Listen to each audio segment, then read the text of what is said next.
Hello दोस्तों, आपका मेरे इस चैनल पर स्वागत है। कैसे हैं आप? जैसे ही आप कोई भी पाठ स्कूल में पढ़कर आते हैं, उसे तुरंत ही घर आकर पढ़ लेना चाहिए। और यदि किसी लाइन का अर्थ नहीं समझ पाए हैं तो उसे अगले दिन अध्यापिका से पूछ लेना चाहिए। ऐसा करने से प्रत्येक पाठ की तैयारी साथ साथ हो जाएगी और परीक्षा के समय हमें ऐसा लगेगा कि यह पाठ तो हमें अच्छी तरह से आता है और पाठ के लिए हमें अतिरिक्त परिश्रम नहीं करना पड़ेगा। बच्चों, अब तक हमने गद्य खंड के सभी पाठ पूरे कर लिए हैं। आज से हम पद्य पाठ का आरंभ करने जा रहे हैं। अब जो पाठ हम करने जा रहे हैं उसका नाम है साखी। साखी कबीर दास जी के द्वारा रचित है और आप तो जानते ही होंगे कि कबीर दास एक जुलाहा जाति के थे। जुलाहा यानी एक कपड़ा बुनने वाला।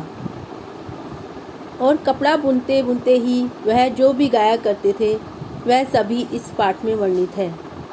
कबीर ने उस समय समाज में फैलने वाली कई कुरीतियों पर प्रहार किया और अंधविश्वासों को फैलने से रोका।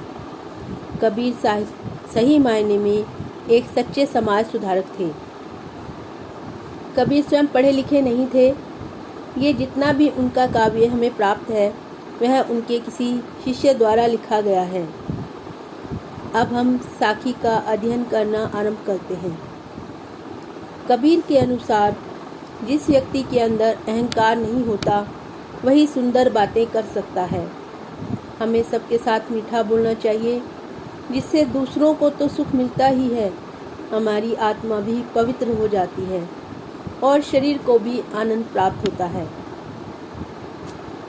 दूसरी साखी के अनुसार प्रत्येक मनुष्य के अंदर आत्मा के रूप में परमात्मा विराजमान है, लेकिन हर कोई ईश्वर को बाहर खोजता है।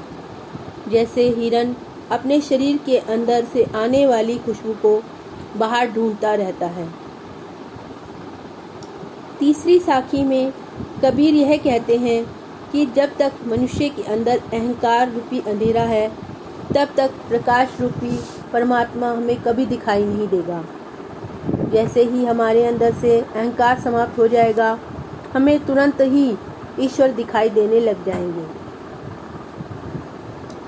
चौथी साखी में कबीर कहते हैं कि यह संसार कितना सुखी है, क्योंकि संसार में रहने वाला मनुष्य अपने जीवन में किसी प्रकार के उद्देश्य को लेकर नहीं चलता है, इसलिए वो खाते हैं और सो जाते हैं।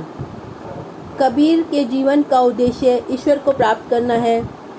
जब तक कबीर ईश्वर को प्राप्त नहीं कर लेते तब तक वो दिन रात भजन करते रहेंगे और संसार को भी यही उद्देश्य बताते रहेंगे। पांचवी साखी में कबीर कहते हैं कि ईश्वर को प्राप्त न कर सकने का विरह, यानी ईश्वर से अलग होने का कष्ट उन्हें सांप के समान प्रतीत होता है, जिसके शरीर में होने के कारण किसी भी प्रकार का मंत्र यानी उपाय उस पर काम नहीं करता। ईश्वर से अलग रहने के वियोग में मनुष्य कैसे जीवित रह सकता है, और यदि वह जीवित रह भी जाता है तो पागल के समान व्यवहार करता है। छठी साखी में कबीर दास जी कहते हैं कि हमें हमेशा हमारी निंदा यानी बुराई करने वालों को अपने आसपास ही रखना चाहिए और उनका सम्मान करना चाहिए। एक वो ही तो होते हैं जो हमारे अवगुणों यानी हमारे अंदर की बुराइयों को हमारे सामने उजागर करते रहते हैं। इन्हीं लोगों के कारण तो बिना कोशिश किए ही हमारे अंदर की बुराइयां समाप्त होती चली जाती हैं। सातवीं साखी में कबीर ने कहा है कि एक विद्वान व्यक्ति वही होता है जिसे केवल ईश्वर से प्रेम होता है और वही ज्ञानी भी होता है। संसार के झूठे ज्ञान को बटोरने वाला कभी विद्वान नहीं हो सकता, चाहे वह संसार का झूठा ज्ञान कितना भी ग्रहण कर ले। आठवीं साखी में कबीर ने यह कहा है कि मैंने तो ईश्वर के प्रेम रूपी जलती हुई लकड़ी से अपना संसार के ज्ञान रूपी घर को जला दिया है और ईश्वर की आराधना में अपना मन लगा लिया है।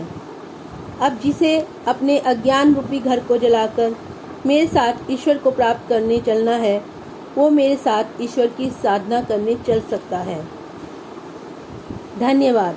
अगर आपको मेरा यह चैनल पसंद है तो इसे लाइक, शेयर और सब्सक्राइब करना ना भूलें।